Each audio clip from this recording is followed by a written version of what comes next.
For 3,000 years, the galaxy believed it had won. Not a single warship fired in anger. Not a single world burned. Entire civilizations rose, flourished, and faded into history without ever hearing the sound of planetary bombardment. Trade lanes stayed open. Borders stayed quiet. Peace became so normal that fear itself turned into an old myth. And myths are dangerous, because they make you forget how to survive. The night the sky changed, no one screamed. No alarms rang. No weapons fired. At first, nothing seemed wrong. Across thousands of worlds, people simply noticed the stars behaving strangely. Navigation systems recalculated routes that no longer made sense.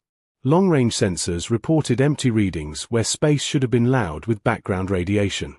Astronomers whispered to each other, confused by shadows that appeared and vanished between heartbeats. Then the silence came. Not the peaceful kind. The wrong kind. On Prime Meridian, the capital world of the Stellar Assembly, High Speaker Luroth stood alone in his office, staring through a crystal window that overlooked an artificial sunrise. He had lived nearly 4 centuries. He had served through 5 administrations. He had never known war. Yet his hands were shaking. The message on his console was brief, just one line, automatically flagged by systems that had not activated in millennia. External containment zone. Status unknown. Luroth swallowed. The containment zones were ancient, relics from a time most citizens believed never existed. Even speaking of them violated laws older than his species' recorded history. He accessed the deeper archives, files locked behind genetic authorization, psychic verification, and silence protocols. And there it was. The truth that peace had buried. 3,000 years ago, before the Golden Age, before Unity, before the galaxy decided it was safe to forget, there had been a species that refused to kneel. Humans. Earth had been insignificant. A small blue planet around a modest star. The species there was violent, divided, emotional. They fought wars among themselves and still dared to look toward the stars.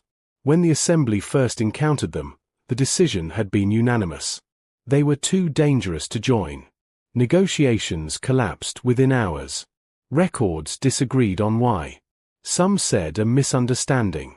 Others blamed arrogance. A few whispered that the humans simply refused to submit. What mattered was what came next. The humans fought. Not with superior technology. Not with greater numbers.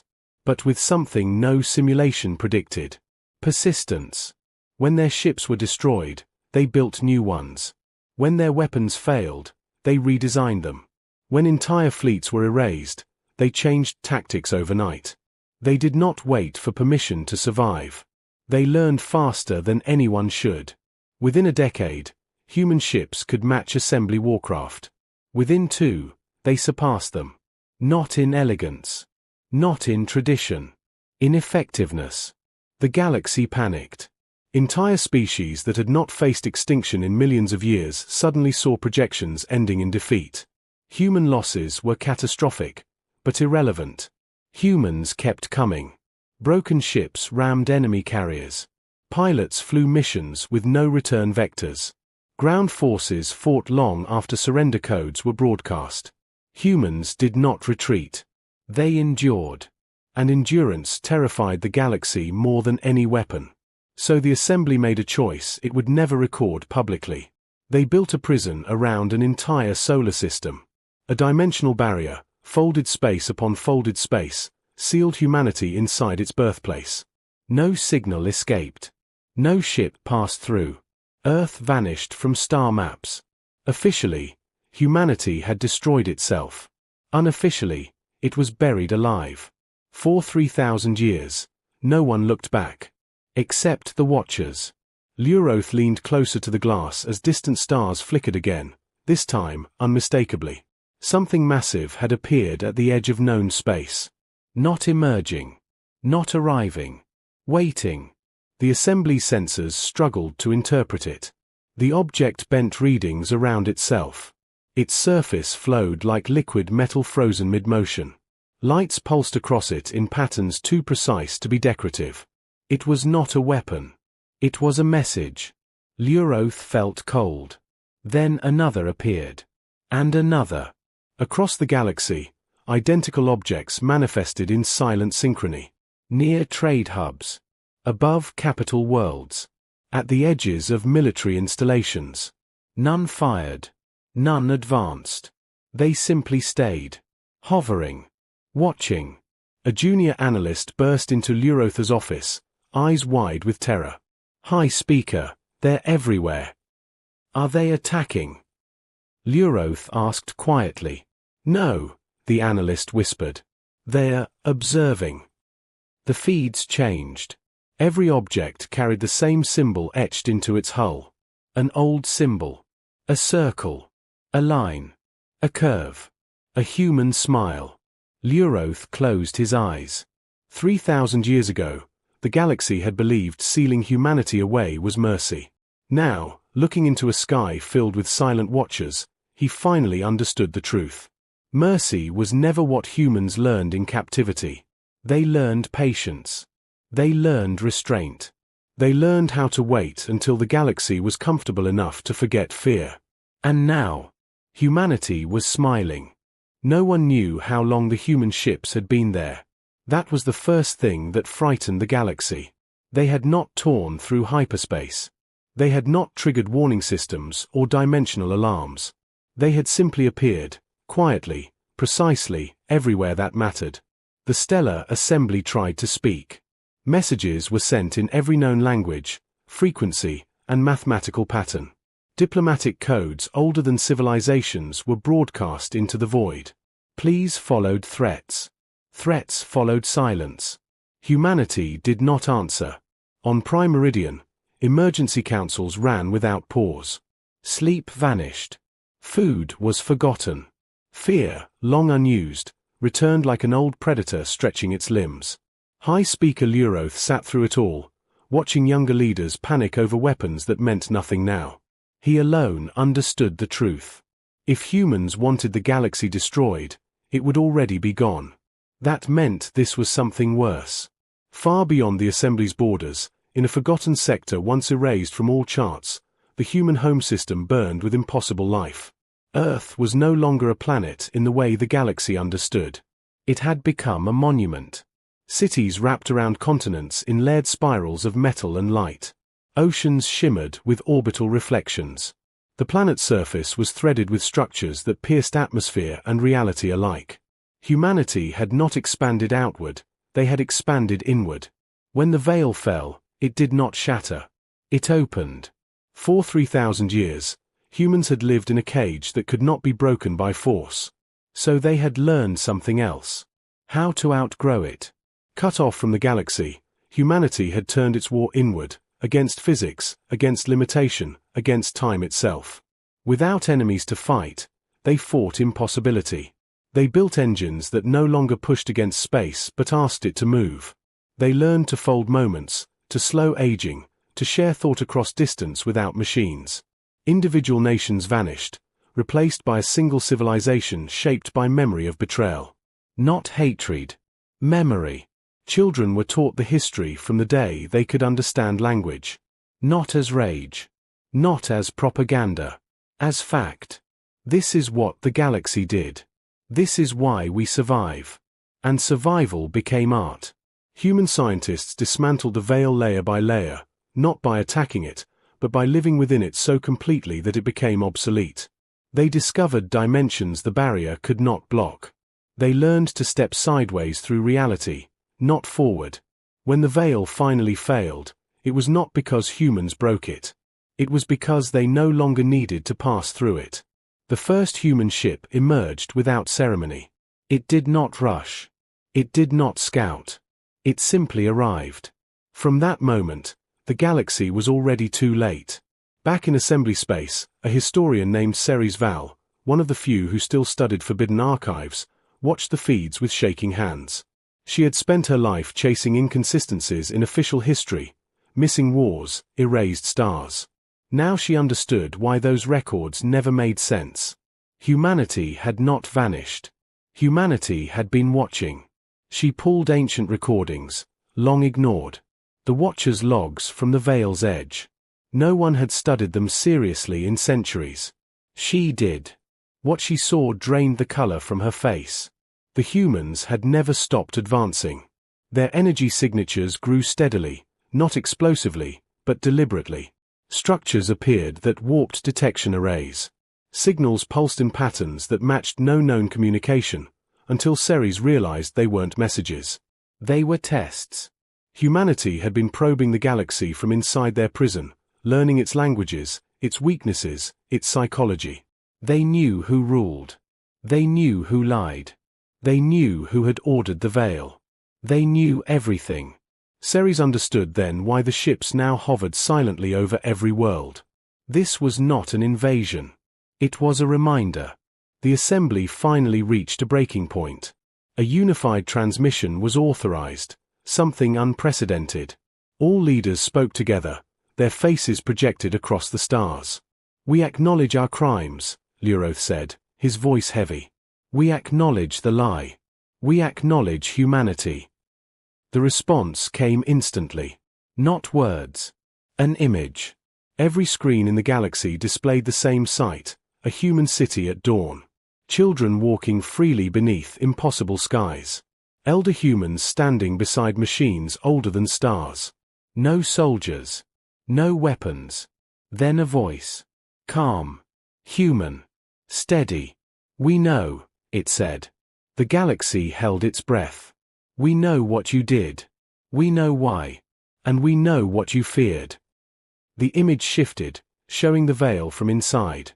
Human hands touching the barrier, studying it, respecting its brilliance even as they outgrew it. "You feared what we become when cornered." The feed changed again. Human ships, not attacking, but saving distant stars from collapse. Human drones stabilizing dying suns the assembly had written off centuries ago. The voice continued. "You feared our refusal to surrender. You feared our memory. But most of all, silence. You feared that we would become better than you." The transmission ended. No threats were made. No demands issued. Across the galaxy, the human ships remained. Waiting. Ceres Val sat back, tears streaming down her face, not from fear, but from awe. Humanity had not returned for revenge. They had returned to decide whether the galaxy deserved mercy. And for the first time in 3,000 years, the galaxy realized something far more terrifying than war. Humans had grown beyond hatred. They were patient now. They were powerful. And they were deciding. Fear changes shape when it has nowhere to run. Across the galaxy, worlds that had never built shelters began digging into their crusts. Fleets that had not trained for combat in centuries scrambled to power weapons that no longer understood their own systems. Civilizations raised shields out of instinct, even while knowing those shields meant nothing. And still, the human ships waited. They did not orbit aggressively. They did not blockade trade lanes. They positioned themselves just far enough away to be undeniable, yet close enough to be unavoidable. It was a presence that pressed on the mind. High Speaker Leuroth stood once more before the assembly, though the word assembly no longer felt accurate. What sat before him was not a council of rulers. It was a room full of beings confronting the end of certainty. "They have done nothing," one delegate whispered. "Nothing at all." "That is what terrifies us," Leuroth replied.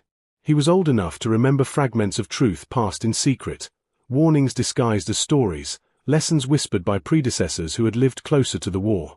One phrase echoed in his memory now, spoken by a dying speaker centuries ago. Humans prepare long before they act. The galaxy was only now beginning to understand what that meant. On dozens of worlds, independent researchers noticed the same anomaly. Background radiation, normally chaotic, was becoming structured. Not artificial, not hostile. Coordinated. Something was happening beneath reality itself. The first proof came from an unimportant system at the fringe of assembly space. A red dwarf star that had been collapsing for millennia suddenly stabilized. Sensors recorded impossible readings. Gravity reversed its decay. Fusion reignited with precision no stellar engineering had ever achieved.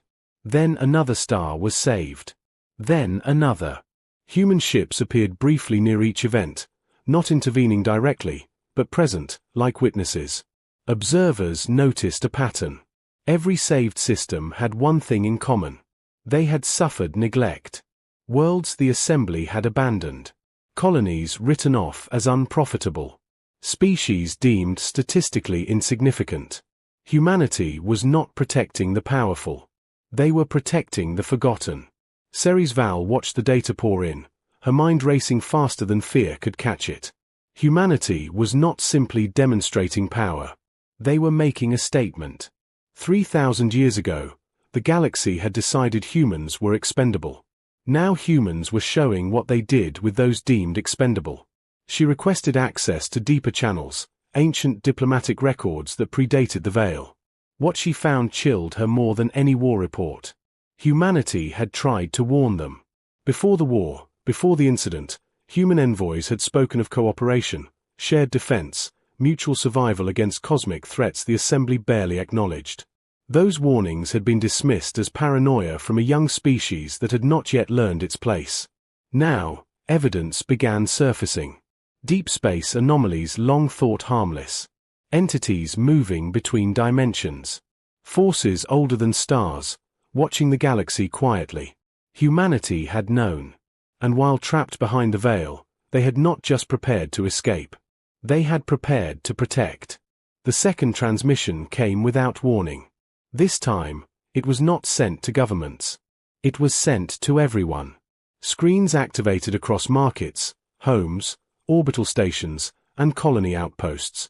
The same human voice spoke again, calm, clear, unmistakably present. "You are afraid," it said. "That is understandable. Fear keeps species alive." Images followed, not of fleets or weapons, but of the galaxy's forgotten history. Ancient wars. Collapsed empires. Extinctions no one talked about anymore. You believed peace meant safety. You believed silence meant victory. The voice softened. "We learned something different." The feed shifted, showing Earth during the early centuries of confinement. Scarcity. Struggle. Failure. Then growth. Collaboration. Breakthroughs born from desperation. When everything was taken from us, we learned to rely on each other. When the universe turned its back, we learned to face it together. The final image appeared. Not a human ship. Something else. A shape too large to define. A shadow moving between stars, barely held back by fields that rippled like strained glass. "This," the voice said, "is why we waited." The transmission cut. Panic erupted across the galaxy. Military analysts recognized the image immediately. It matched obscure legends, records of civilizations erased without war, stars extinguished without explanation. An extinction-level force. One the Assembly had ignored because acknowledging it would have required cooperation with a species they had chosen to imprison. Leuroth felt something break inside him, not fear, but shame. Humanity had not returned to punish the galaxy. They had returned because the galaxy was still in danger. And humanity was the only one ready. Days passed. The human ships finally moved. Not toward capitals. Toward the dark. Entire fleets slipped into regions no one patrolled. Space twisted around them as if making way. Wherever they went, anomalies vanished. Silent threats dissolved before ever revealing themselves. The galaxy watched, helpless and humbled. For the first time in recorded history, humanity was not the youngest species in the room. They were the guardians. Ceres Val understood then why humans had smiled. Not out of cruelty. Out of resolve. They had endured betrayal. They had endured isolation. And instead of becoming monsters, they had become something far more terrifying. They had become responsible. The assembly convened again, this time without shouting. "We were wrong," Leuroth said quietly. "We feared what humans would do to us." He looked at the stars beyond the chamber. "We never considered what they would do for us." No one disagreed. Outside, human fleets continued their silent work, moving ahead of threats no one else could see, carrying a burden the galaxy had never earned. Humanity was no longer waiting. They were protecting a civilization that once tried to erase them. And the galaxy was beginning to understand the final truth. Being forgiven by humans was not the same as being trusted. Forgiveness is not announced. It is demonstrated. That was the lesson the galaxy learned next. Human fleets continued moving into the dark regions beyond known space, areas once labeled as voids because no one had dared to map them. The assembly sensors struggled to follow. Space itself bent around human vessels, folding distances into meaninglessness. Wherever the humans went, something vanished. Ancient gravitational predators dissolved into nothing. Parasitic intelligences that fed on stellar radiation were quietly erased. Dimensional fractures that had slowly widened for eons were sealed with elegant precision. No explosions. No triumph. No spectacle. Just correction.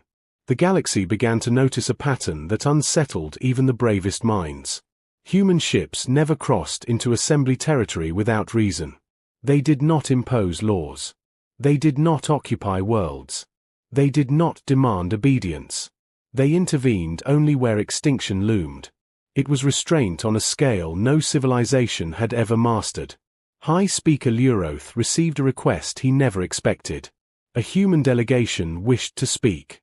Not to the assembly as rulers. To them as equals. The meeting did not take place in orbit or aboard a warship. It happened on neutral ground, an artificial habitat floating between stars, stripped of flags, weapons, and hierarchy. When the humans arrived, they came unarmed. They were smaller than expected. Fragile, almost. No armored plating. No visible enhancements. Just eyes that carried the weight of centuries. The human representative spoke plainly. "We are not here to rule," she said. "And we are not here to judge."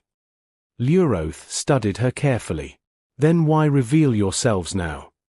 "Because the threat you ignored no longer allows silence," she replied. "And because hiding would make us what you feared." The assembly members exchanged uneasy glances. "You could have destroyed us," one counselor admitted. "You still could." The human nodded. "Yes." That single word echoed heavier than any threat. "We chose not to," she continued. "Because power without restraint is what trapped us behind the veil. We learned that lesson the hard way." Silence followed, not tense, but reflective. Luroth finally asked the question that haunted every mind. "What do you want from us?" The human did not answer immediately. She looked out through the transparent hull at the endless stars. "We want you to remember," she said. "Remember that peace is not the absence of enemies. It is the presence of responsibility." The assembly struggled with that idea. Responsibility meant accountability. It meant facing the past. It meant admitting that peace had been built on a lie. Across the galaxy, citizens watched the meeting unfold. Fear gave way to something unfamiliar. Hope. Not the naive kind. The cautious, earned kind. Then came the moment no one expected. Humanity shared their greatest secret. They revealed how the veil had truly fallen, not by force, not by accident, but by choice. Humans had reached a point where they could leave centuries earlier. They stayed. They stayed to prepare. They stayed to grow. They stayed to ensure that when they returned, they would not become conquerors. They had waited until they were certain they could be better. That revelation shattered the last illusion the galaxy held. Humanity had not been imprisoned for 3,000 years. Humanity had been training. The extinction-level entity from beyond the stars made its move soon after. It emerged fully this time, an intelligence older than galaxies, drawn by the sudden stabilization of space. Entire star systems dimmed as it fed. Assembly defenses failed instantly. Fleets evaporated before they could fire. Panic spread faster than light. Human ships moved. Not as a charge. As a wall. They formed layers of impossible geometry, shielding inhabited worlds while others advanced directly toward the entity. Space rippled as human technology rewrote physical constants locally, forcing the creature into forms it could no longer sustain. It fought. Humanity endured. The battle did not look like war. It looked like surgery. Precise. Controlled. Merciless in its efficiency. When it was over, the entity collapsed into nothingness, unmade rather than destroyed. The galaxy stood silent. Human losses were minimal. That was when the final truth became unavoidable. Humanity could have saved only themselves. They chose to save everyone. Ceres Val watched the aftermath with tears in her eyes. Not from fear, not from awe, but from understanding. Humans did not seek dominance. They had accepted guardianship. And guardians do not rule through fear. They rule through presence. The Assembly issued a declaration that day, one that would redefine galactic history. Humanity was no longer classified as a species. They were recognized as a stabilizing civilization. A protectorate of last resort. Leuroth signed the decree with trembling hands. As the human fleets withdrew slightly, no longer looming but still visible, something subtle changed across the stars.